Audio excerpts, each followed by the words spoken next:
Glock 19 Gen 5 12,000 rounds review. Now, if you really want to see if somebody shoots the gun or dry fires a lot, don't look at anything else. Just ask to look at their magwell and you will see all you need to know. Right, so why did I get myself a Glock 19 as my everyday carry? Is because of this. One, this is the most sold pistol in the world. I think the last time I checked the statistics, I might be wrong for South Africa, but I think it was 1 to 3. Basically meaning out of 10 people that you bump into in the wild that are carrying guns, 3 of them will be carrying a Glock, some form of another, whether it's generation or a model. And the nice thing about the Glocks, interchangeable parts between generations, interchangeable parts between models. Just like here, I've got a 17 compared to a 19, firing pins and things like that, same size, same everything. Triggers, same size, same everything. So very much interchangeable, and that's why. Because when it comes to maintenance, finding parts, and a few parts have broken in my Glocks, so that means that I needed to find parts quick in a hurry, and that was the easiest thing I've had to do. Aftermarket parts, and especially that since this is the most sold pistol in the world, it means that once the patent runs out, or like let's say the Gen 3, there are lots of replicas out in the wild also that people are selling, Turkey brands and all sorts of prices.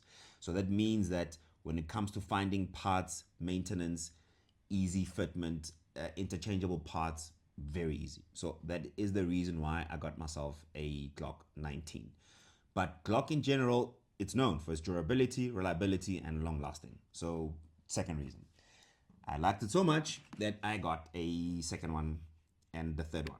And the reason I got the second one being the same Gen 519 was because in case I get into a self-defense situation with my everyday carry, it's easy for me to replace it with another one out of the safe so that I'm still able to self-defend myself while this case is kind of like going. So that's why I got a second one. Easier for holsters, accessories, lights, any of those things that I've got, mags, any of those things, extras that I've got for the gun, easier then to just put them onto this one and carry on as if nothing happened. So that's why. Most people they know, well, you should have got another one. Hey man, this is up to you. This is now becoming your choice of do you want to replace the same with same, or do you want to have a Glock and a Canic, and then that's going to mean mags and all sorts of things. So sometimes you go, oh, I want the Toyota family. Yeah, I still want to enjoy a BMW on the weekend or my Ferrari or Porsche on the weekend. Nothing wrong with that either. But I will suggest that if you are going to get into this thing, it's very hard to ignore the Glock family of guns and very hard to ignore the fact that I think every safe, if you're going to have more than one gun, it needs to be a Glock or second gun in that sense. Right, so that's the reason why I got a Glock. Even aftermarket parts, so many and plenty around. And even the frame of the Glock, it lends itself to you sort of taking it to a gunsmith and doing extra things. And I'm going to explain now further as I go. So that's the one thing I want to explain why I got a Glock. Second reason I got a Glock was because of the aftermarket accessories in market and availability, and what else can you do to your Glock as it comes out. I mean, the plastic is so thick, it lends itself to like you literally doing this kind of thing, taking it to a gunsmith and they doing a stippling job, professional, properly done, and even double undercut. So that was the second reason. And it being the second reason was because I went to go shoot somebody else's Glock and then they had a double undercut. That's it they had. That's all they have, just like my gun is now. And I was like, wow, this feels like a completely different gun. And it reminded me in my days of advanced driving and track driving, because if you're into sports cars, you will know that they come with two sort of or three type of seats. The normal everyday seats, slightly sportier seats, and completely like a race car seat. If you've ever taken your car and put a racing seat in it and gone and go drive on the track, most people, 99% of the people, they go, oh wow, this feels like a different car. Not a different seat, a different car, because the seat is connected to the chassis, just like you get in a gun. This is the frame. This is basically the chassis of the gun, and you change something in the chassis, it makes it feel like a completely different gun. And the reason is this: you are sitting higher already with your hand in the grip with your shooting hand. So these little millimeters here, they make a huge difference. Even when you're sitting underneath your trigger guard, they're pushing up or any of this, however you want to do your grip, this level, you can see here how much material has been removed in that sense, if that makes sense. If you can see there, it's quite a lot, right? Other way to see it is to see like a Glock that hasn't done any upgrades or anything on it. You can see there's quite a lot of material, and a lot of people always worry, oh, I don't want to take too much material off. Yeah, it's still flexible, but I think it's structurally right. This gun has been fallen, has dropped even from like 10 meters, tactical courses, and nothing has gone wrong. So I'm not saying yours is not going to break, but it's something that I will say I think it will be an easy fix rather than something to really, really worry about. And it's in a place where when the gun lands, really, it's going to land on this area and touch these areas. So it's not putting pressure in this here anyway. So that's the thing I will say. If you really want to look at an upgrade, you can even look. They talk about the Glock knuckle. You can see there I've got like a callus over there. It used to be worse than that before I did the double undercut. You can see there's no extra callus over there. It used to be worse. So it'd be probably come about there. So if you care about those kind of things, being able to be higher into the grip so that you can able to manage recoil much better, I will suggest the first thing you do is do a double undercut. This was done by SA Laser Engraving, and I think at the time it was like 680 Rand for both this. And you can do it same day while you wait.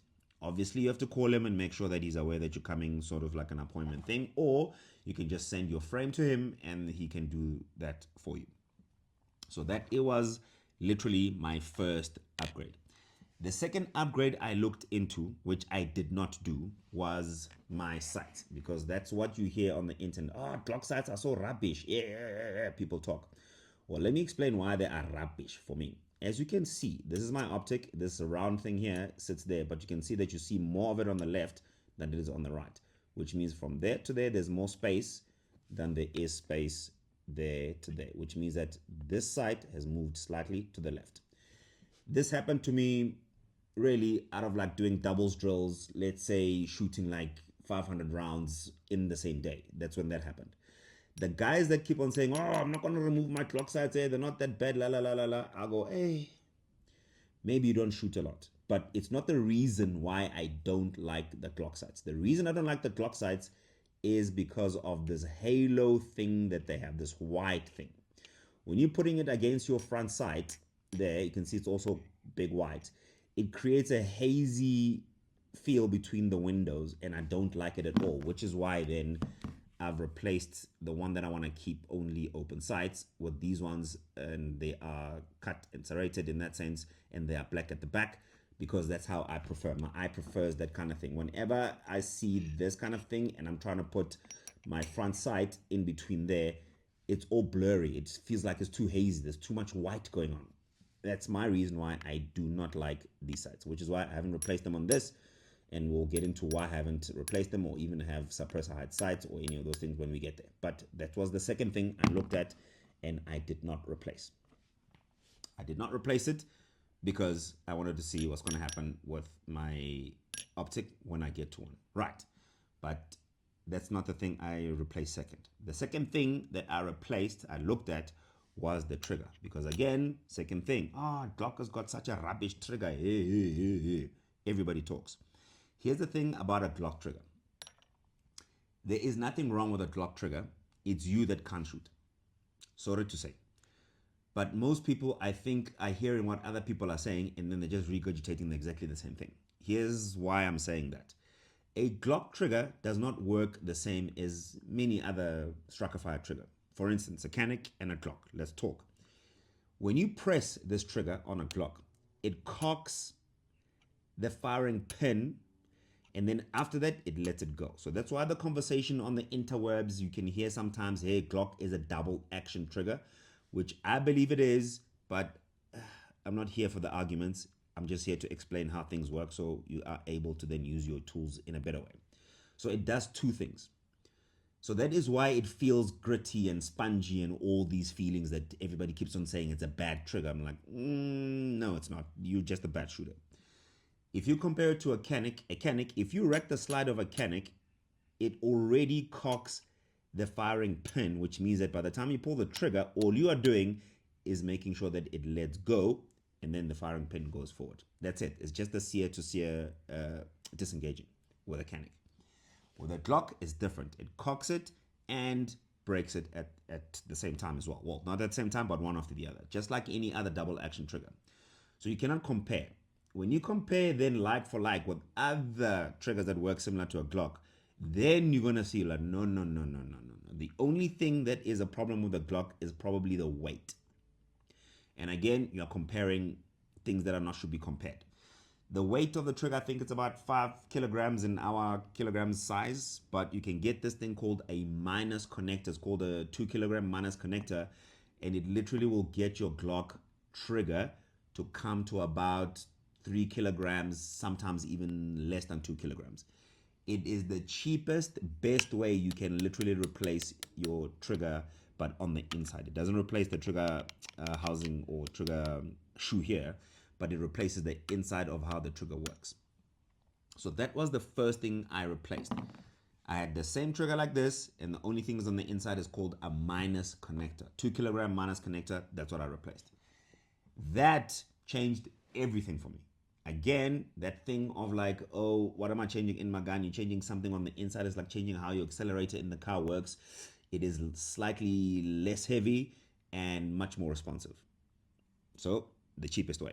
Then after that, I started playing around with springs and touched this, tried that, tried this, got back to then, let's come back to original.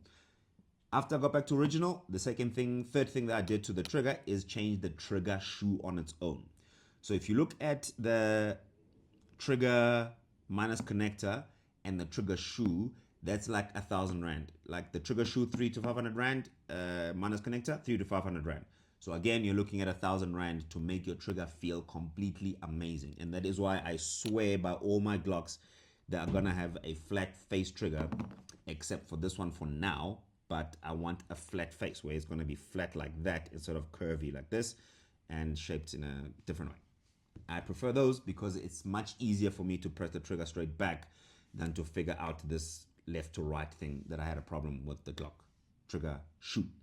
So that was the third thing then I changed on my Glock, was the trigger shoe. Then I went through the whole process of all the triggers, and again, triggers on its own deserves its own video. I've gone through 5 triggers, and these are the 2 that I prefer, which you can see on my old one is the TRL-1 upgrade, and this one is the Apex. I'm liking the Apex a lot for different reasons, and that, hence I keep on saying the conversation about the triggers, it's a different video, and that will be coming soon. So that's the thing that I did. After that, I polished areas that the trigger shoe, the trigger bar, and also the thing need to be polished, oiled in certain areas. Then after I've gone through that process, I decided then I'm gonna go for a full-on trigger kit. If you don't want to be like me, these are the 2 triggers I would suggest you get. Either the TRL-1 or the Apex trigger. The Apex trigger is much cheaper because it's just the trigger shoe and the bar. The TRL-1, it's a complete trigger and trigger housing and trigger everything, so slightly more pricey. So that's what I changed then. And then after that, that was the first time then I started to now look at the second thing I should have done, which is my sights. I still haven't done them.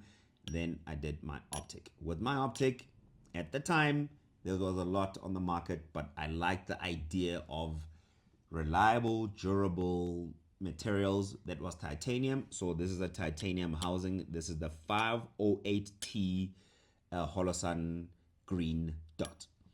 And again, with this is because of reliability and longevity and all those things, and also maintenance, and also customer service from where I bought it from, which is what I liked a lot about.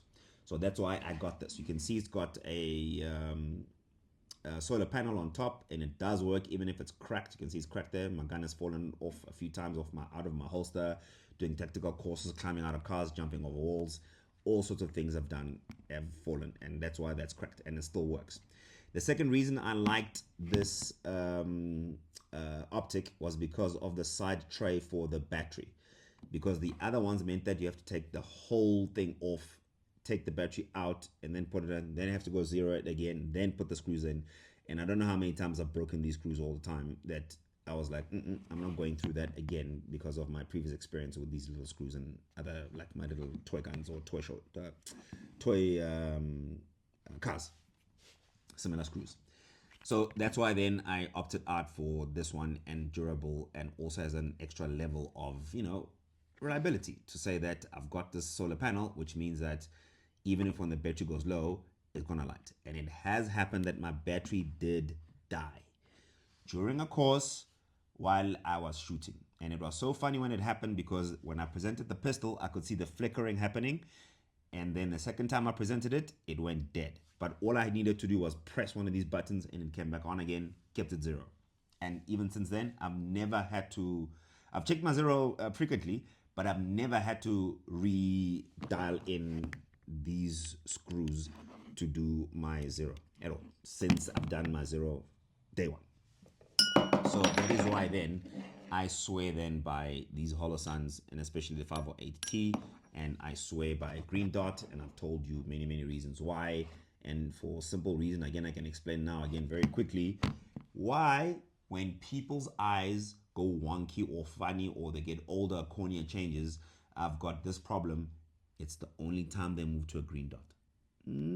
That tells you something about a Green Dot. It's how things should have been from day one. Think about it. All the leaves in the trees that you see, you're able to see all of them in the different shades of green. It doesn't bother your eye. It doesn't make you concentrate more onto it.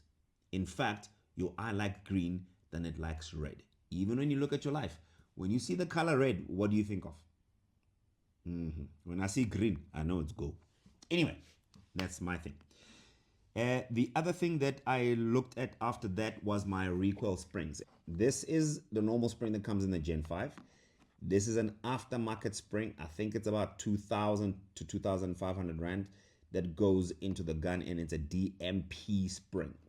Now, until you are able to tell the difference between 115 grain and 124 grain, I would say do not bother changing your recoil spring, because you're unable to feel the most important thing.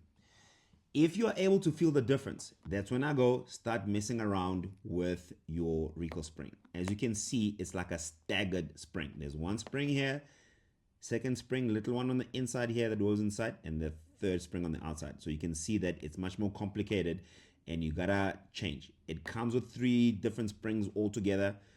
Different this one, different third one, different this one also. So all 3, you can have 3 different combinations, 9 combinations if you want to figure out what feels better. Is it the 124 grain or 115 grain? 147 grain, very easy to feel. But basically, that's what this comes with in that sense, and goes into the gun like that. You can see there's also a little spring there on the thing that goes inside here when you put your spring thing together. So that means that there's a lot of recoil management happening with just this understanding of this DPM spring. So that's the 4th thing. That's when I started to mess around with, because it was at this time then I started to feel the difference of like 124 grain and 115 grain. And when this happened was at my first nationals. So at this time, I've been shooting quite regularly now for like 6 months now. Like I think I've done 5,000 rounds now regularly, every week kind of thing, shooting.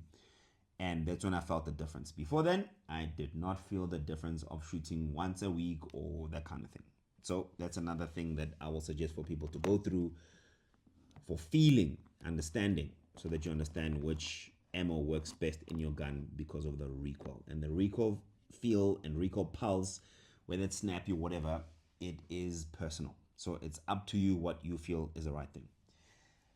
The last thing that I've done to my gun and replaced is the speed feed. Now, this is one of the most things that I think most people don't look after, because I go, these things are never sold out. Every time I'm asking for people to buy one, they're always available. So I'm always going, I don't think people understand. When you reload, you are going to put your gun through this magazine through there, and the round has got a rim over there. This rim can catch. Where does it catch? it catches on that lip there. Do you see that lip? That's the lip that the rim catches on. And this is what messes people's reloads all the time, because it catches and then you fumble and then it falls out. The other one that it catches is in the front here. You can see there, it catches very easily. Can't do much with the front, but you can do a lot with the back, because then it doesn't catch. And it also does another hooking thing. You can see that stuck there like that. So there's two types of catches. It's the rim and the back of the magazine that it catches in this rim, which is why I always say to people, please put a speed feed inside of your gun, so that then it's much easier for you to do your reloads, and especially when you started doing courses. You can see how much work has gone through all of these little nicks here. It's all literally the magazine hitting the magwell on different areas, whether it was empty or whatnot. And this is why I always say to people, whenever you're doing your reloads, practicing dry fire, always use rounds in it or dummy rounds in it, so that it's easier, because without rounds, it's easier for the magazine to get caught on this side or get caught on that side, and it's going to mess your reloads a lot. As you can see, this one is a flared magwell, unlike the other Gen 5. This was the FBI Gen 5 one, which they have this cut out here to get the magazine out for some odd reason. So they're slightly different in that sense. But that's basically what I've got. So both of them have got the speed feed. I don't have a speed feed on this one yet, but it's definitely going to get one. I'm still waiting for the brass one to arrive, because I want to test that one also, even in the Gen 5, to see what that does to recoil control and that kind of thing. Right. Those are all the upgrades I've done to my EDC, and which is why I carry it the way it does. If I forget some things, I will come back to this video. If not, you'll get another video over something else different. But this is my 12,000 rounds Glock 19 Gen 5 review.